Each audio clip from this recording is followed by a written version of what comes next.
It's 1:30 and it's the 26th of November. That's the spot I am in at this brief moment. It's Tuesday and I'm just walking past the olive patch on my way toward not the Connemara anymore. It's the first time. This is the first time I'm going to say I'm on my way to Orizon for a coffee. I say it's the 26th and it's a brief moment because I've done so many audio files and videos and things that it's quite amazing how fast. I know I keep saying this, it's kind of listening back, maybe it sounds, I'm not describing it in the right way because it's not really amazing, or it's interesting, maybe is a better word. It's interesting and it's very deep on some level that I'm not really in touch with the whole passing of time. The nature of it, the doing something, saying something on a device like this, or recording something and then looking at it what seems like a little bit later and you think, is it a matter of months? And then you check and you think, it's 5 years. And then even other instances when you look at something and you say, I remember that moment quite well. I almost remember what I was thinking that moment, and then you realize that was 10 years ago. There is something fascinating about that to me, but it's very hard to kind of put into words. I'm aware I often say stuff and Flo kind of laughs at me because it sounds like I'm stating such an obvious thing. But it's like when I say, why is the sky blue? And I kind of have some idea of the reason for that now. But when you say that to a lot of people, they look at you like you're kind of crazy and they think, well, it's blue because it's blue. How old are you? You know?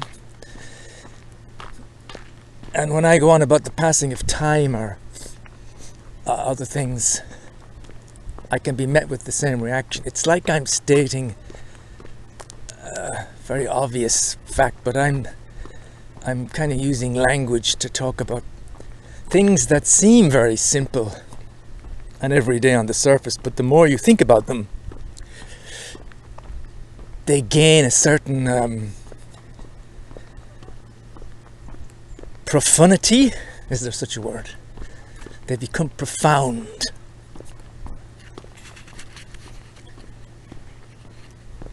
I like that aspect of finding things profound because it's kind of a close neighbor to finding a certain magic in things and in feeling that what you're doing, especially when I'm doing something like this, I don't mean the tapping, I mean I'm doing this recording, that there's a good reason for doing it. It's a good thing to do. It's something that I will come back to at some point. And I will be in another place. Who knows where? If we're honest. I mean, you kind of think you'll probably still be in Le Trullier. Maybe you'll always be in Le Trullier. I remember saying that one time when I was in the video shop. I felt like I was going to be there forever, so you don't know. And I will stumble upon this recording. Got two cars, a black car and a red car.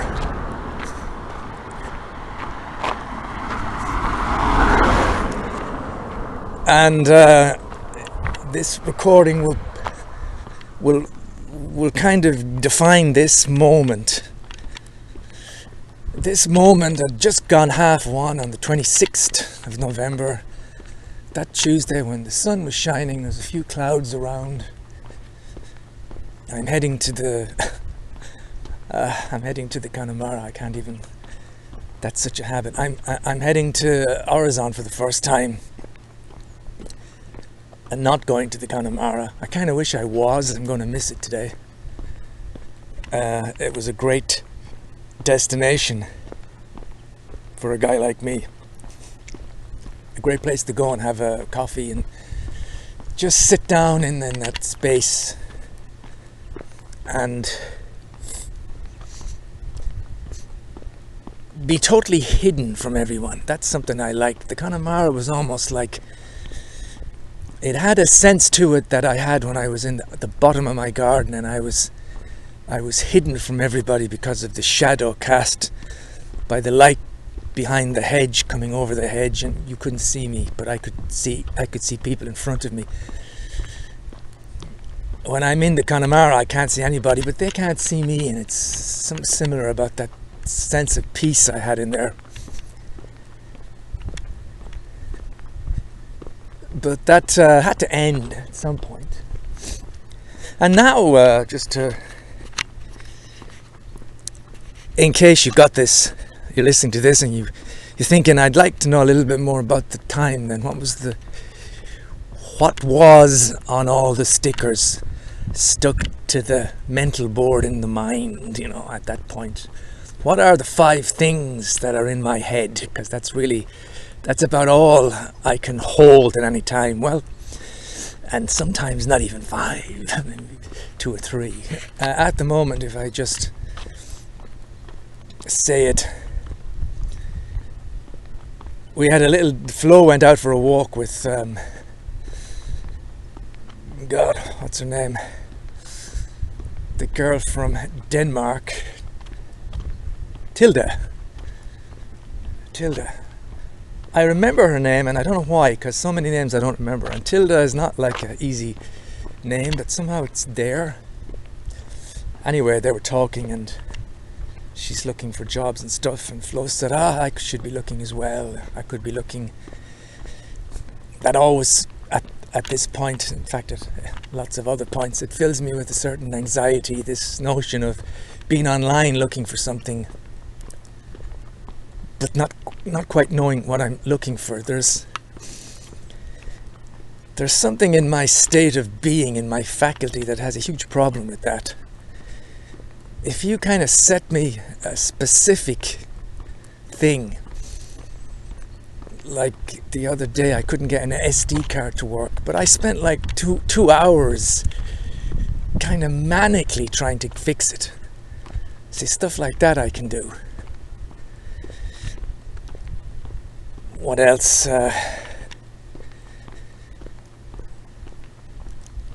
If you ask me to find out all I can about a certain artist or something, binge watch stuff and then make a full report, I can do it. I wouldn't leave the screen. There are certain jobs, it's a case of if I know what I'm doing, if I have to fill out, let's say, a long form, 20 pages, and you have to just go through it step by step, but I can do it because it just takes time, and I don't mind that. But when someone says find a job, that becomes very difficult for me, because it's kind of an abstract search. I keep saying this to Flo, but I can't say it anymore because there's no point in repeating the circle over and over again. I keep saying I don't know where to start. I don't know what to look for. And then she says, well, just look for a job. Just look for a person in France doesn't speak blah, blah, blah. It's your life. You have to find your job. And then she'll follow that with, otherwise, if you've no job, you can't stay here. You don't know the French. You have to do, it always ends up in a negative kind of loop. Because it upsets her no end when I say I don't know where to start. Because I think it sounds the most stupidest thing to her. She comes from a family that, well, they know how to start. They if Flo wanted to become an architect next month, she'd know exactly where to start and what to do. And so we have to kind of get out of that. And then for myself, if I just had a slightly more easy response, either we can sit down and have a look together for a while, or just look for stuff, don't worry, I'm sure you'll find something. There's kind of the Irish way of comforting that works with people like me, but so that's obviously there. It's more than ever now. Then there's also Flo's having a biopsy test tomorrow, which the news of that will really decide the way the next couple of weeks go. We're hoping there'll be nothing. I'm having a visit to Dr. Merite tomorrow, and my eyesight doesn't seem to be stabilizing. I don't know if it is or not. I get the feeling it's getting worse. And I'd love that guy to give me some hope. I'd love him to say something like, we are working on things that may be able to restore some sight in a person like you. Even if he was to say, yeah, but it shouldn't get any worse now, and there's no infection and everything else is fine. Something. I will also have an IRM scan come December next month, so there's a lot of those medical issues, but to be honest, they don't stick to my mind, What would stick to my mind is the fact that I put €1,000 into Coinbase just yesterday, and I put 500 on Cardano and 500 on Ethereum, and the crypto market has been rising for months and months and months, and as soon as I put the 1,000 in, everything drops by 15%. That bothers me. That kind of stuff. I fucking hate doing things where you're losing money. And there's always the thought then, why did you bother? Why didn't you leave the 1,000 where it was? You have enough invested. What the hell were you thinking of? Well, I was thinking I'm going to get in and Ethereum's going to fly up. And I'm going to enjoy watching my 1,000 become 1,200 and 1,300 on Coinbase. But, it is changing, but it's just going in the opposite direction. These are kind of pathetic things. The health issues are very important, even though you could argue there's no point in worrying about them either, because there's not much I can do or Flo can do about them. I have to trust Merite and these people. I have to trust that they are doing the best they can, and that what has been done to my eye had to be done to save me from being in an awful worse situation. But the other things are kind of pathetic. So that's on my mind. The other thing then is, the fascination with time, and the fact that I'm be 59 in a month and a half, let's say. And the interesting thing about 59 is it's very close to 60. And me being 60 is just it's a weird notion. Me being 60.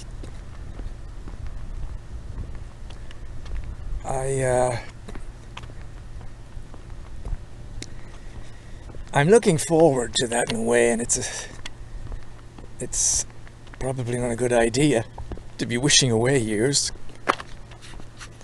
But for someone like me who's kind of stressed about jobs, it's kind of all I hear, and it's all I'm going to hear, I think, in the future here, the near future, is jobs, jobs, jobs. Get a job, get a job.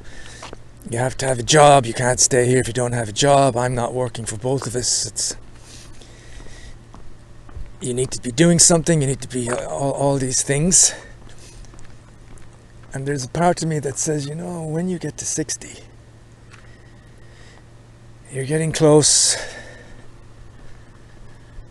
to that notion of retiring.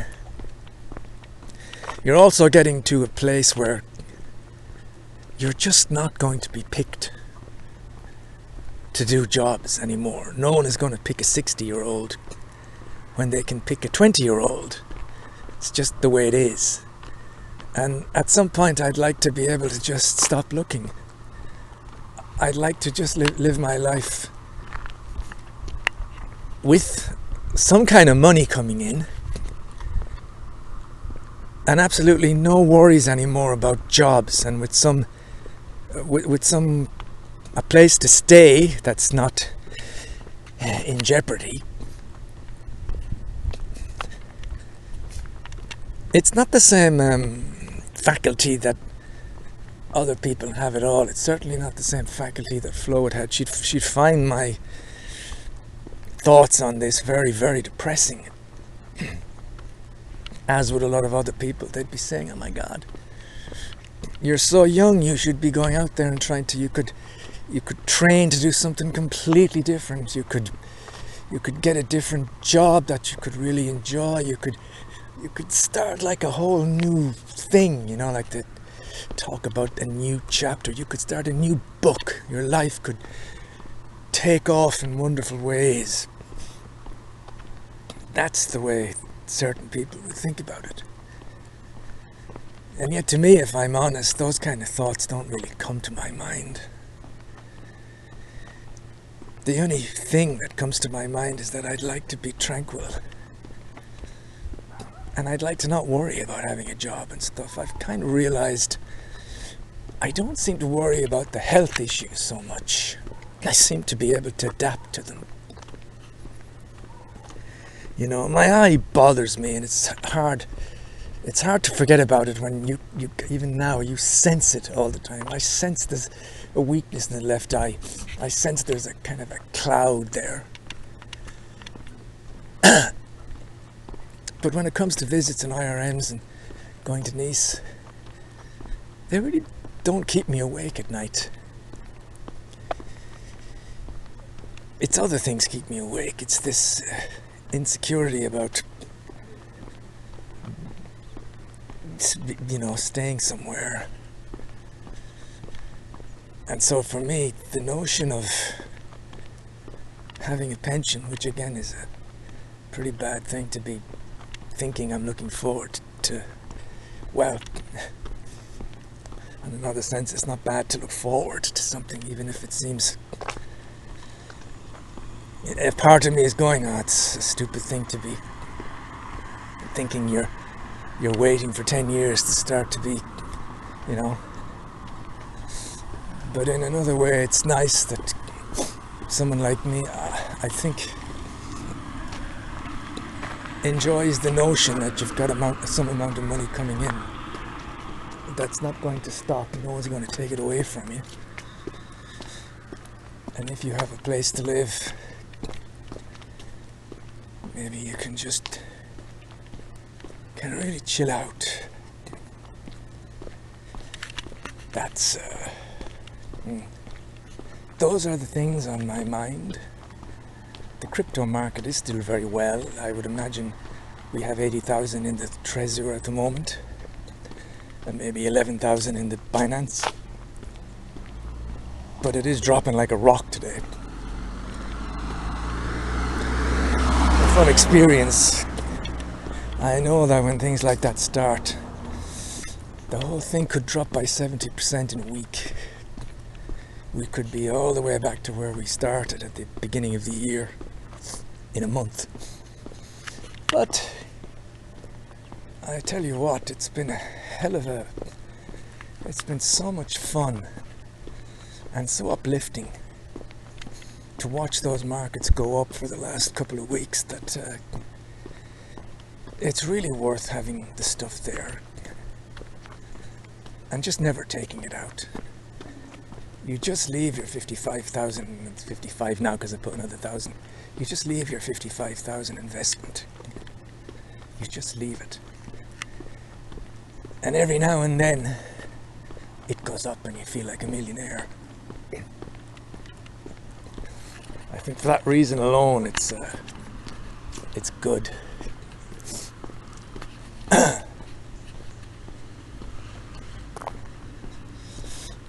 Tilda went for a walk with Flo this morning to the lake at 10 o'clock. They were talking about me.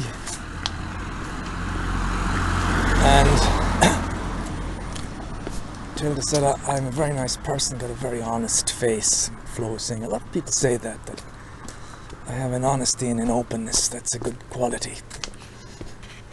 And then Tilda said, he's very honest, very open, and Flo was kind of talking about problems. Hello, little fella.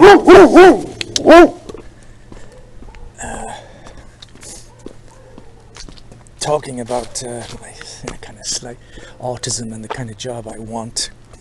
Repetitive and no surprises. And Tilda was comparing me a bit to her son. And at some point said, yeah, he's a really nice guy, but yeah, he's a bit slow. He's a bit slow. That surprised me, coming from Tilda. Because I was kind of racking my brains to think, when would I ever come across as slow in any of the meetings we've had, in any of the conversations we've had. I was talking quite fast, I was talking about, I thought, interesting things. In the Connemara, there's nothing, I don't think it's slow, you just have to wait for things to cook. So, I know I am slow. Like with my mother, I realized Martina is faster than the two of us at organizing things or doing things. Me, it takes me forever to figure out what Flo's doing, to get my head around her. Let's say her trip to Berlin, or if we're organizing a trip somewhere, I can't visualize anything, it's all a mystery.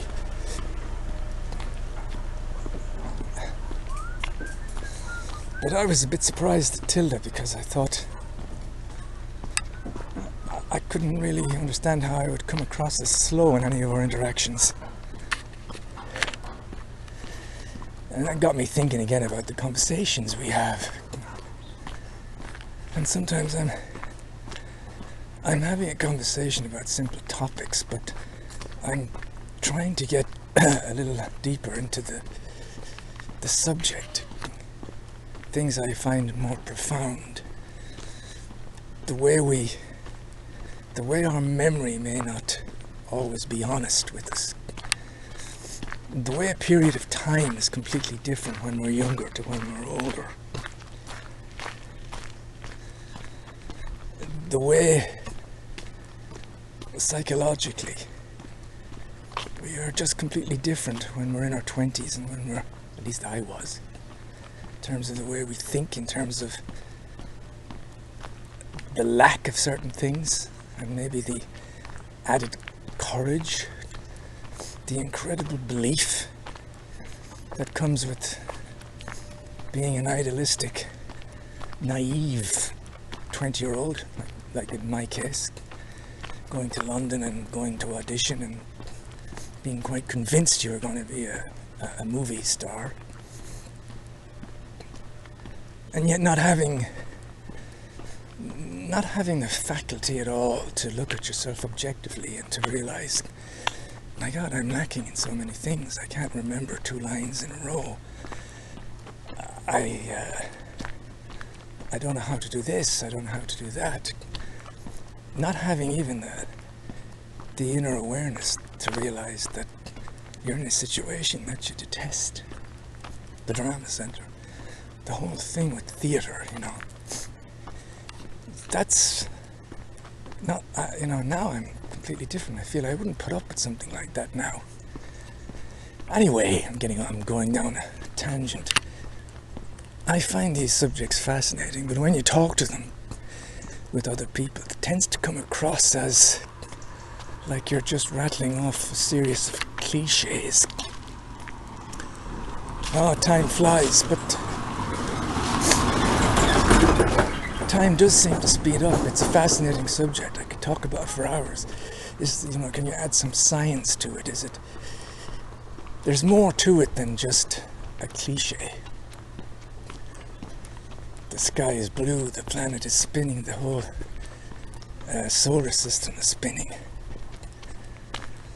When we dream, could we possibly be dreaming about the future or the past? What are dreams? But most people you talk to can kind of be quite down to earth. You know, when you leave a business after a certain amount of time, the question inevitably is, what are you going to do next? What job do you have now? It's a bit dull, the kind of general ideas that most people find interesting. And the fact that the mysterious kind of magic subjects people don't get.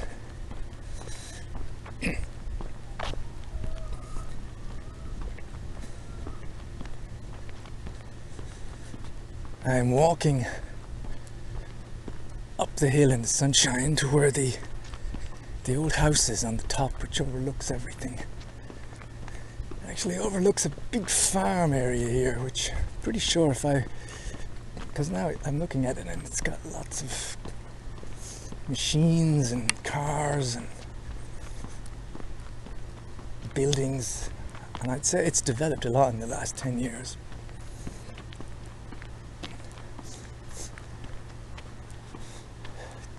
Of course, across from that I'm looking at all the houses which were built just a few years ago. I used to look across there and there was nothing. Magic is important, I think, with someone like me. I have to believe in something else. I have to think about the weird kind of coincidences, serendipity moments. Actually listening back to some of these audio tapes and strange incidences happening, the thing when I was listening to myself passing a flock of sheep, and I was actually passing a flock of sheep at the same moment. Or when I bent down to tie my shoelace and I was bending down to tie my shoelace in the audio tape at exactly the same moment. And I think I've maybe tied my shoelaces twice during 188 audios, each audio maybe 30 minutes long, so you can kind of, the odds. Plunkett and McLean in the video shop. There's been more. I can't remember them all, but these things I have to think they're always a friendly reminder that what you're doing is important, and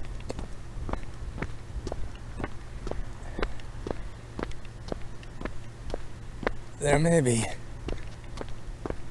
wonderful states that you can access somehow, and you got to keep going and keep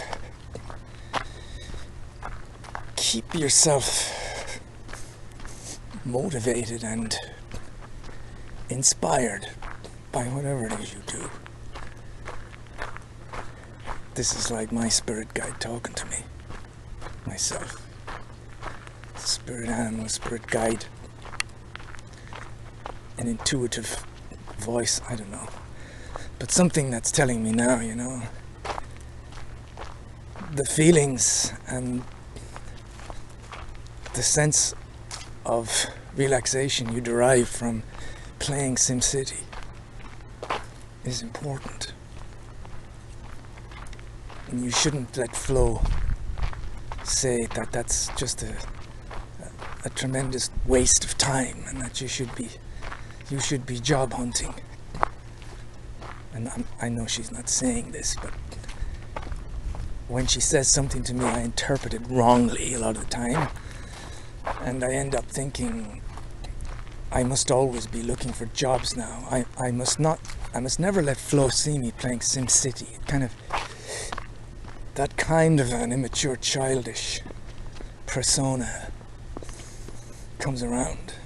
Instead of saying, look, this might seem like nonsense to you, but it's important to me. Could also say a lot of what you do, Flo, seems like nonsense to me, but it's important to you. So I don't stop. I don't say, Flo, could you stop just repeating the same word over and over again? Why don't you do something useful? I have to keep... It's the feelings that come when I'm looking through movies or games, or something generates inside that makes me want to try something else, or leads to something else, or just keeps me occupied for the whole evening. And that's why it's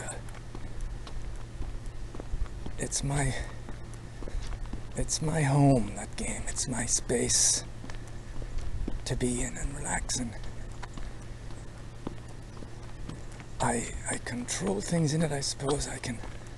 I'm always trying to make each place more interesting.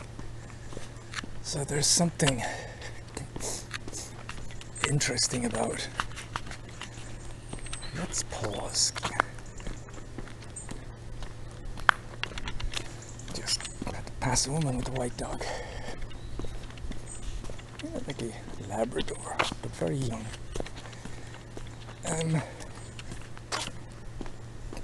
Yeah.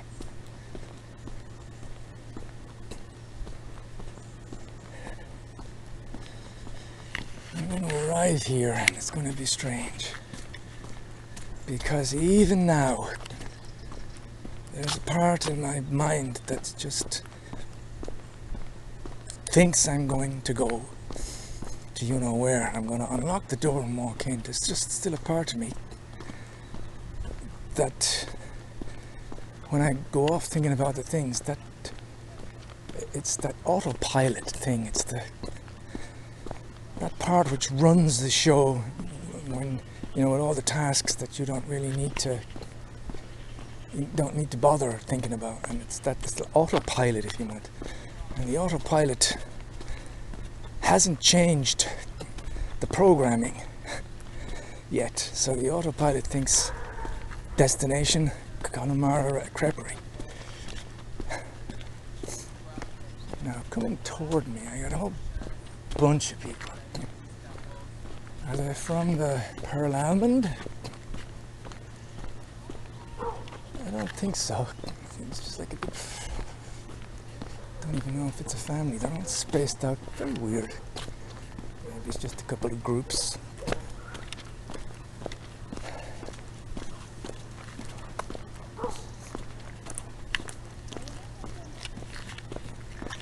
Anyway, I think I'm going to sign off for now. Adios.